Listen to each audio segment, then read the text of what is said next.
Hello，大家好，又返嚟我哋清心園嘅蘋果園種植嘅第3篇啦。哇，大家睇下，短短1個月，蘋果園已經開始長滿晒枝葉，甚至長滿晒好多草添啊！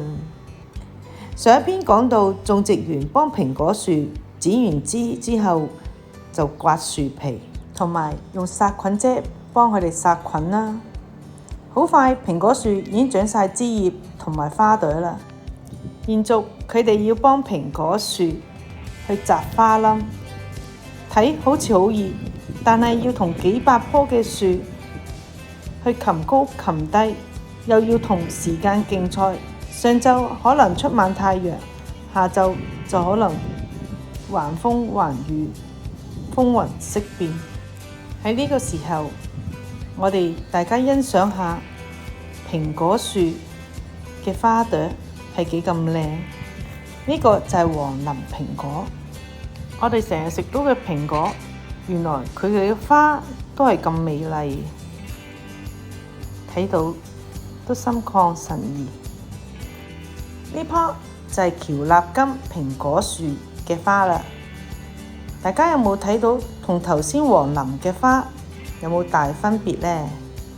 我就感覺到喬納金嘅花好似係大白色少少，淺色少少。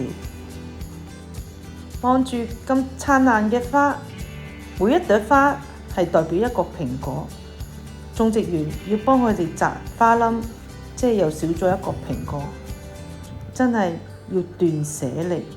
呢棵係津輕嘅蘋果樹，都長滿晒好多花，但係見唔見得成果，都係要聽天由命。得知佢哋長花呢個時間，頻頻都突然之間落大雨，又颳起風嚟，希望佢哋打得成果啦。繼而我哋再嚟睇呢個富士蘋果。今年嘅富士蘋果到而家都唔算太多嘅花，今年可能我哋要食貴嘅富士蘋果啦。我哋睇完蘋果樹，我哋嚟睇種植園，只係種咗僅此一棵嘅啤梨樹。啤梨樹嘅花係呈白色啲嘅，但係佢呢棵樹好特別，佢一棵樹係有2種啤梨嘅。希望今年種植園嘅收成係豐富啦。我哋有待第4篇佢嘅收成。希望大家鍾意我哋條片，點讚、分享同埋訂閱啦。多謝大家。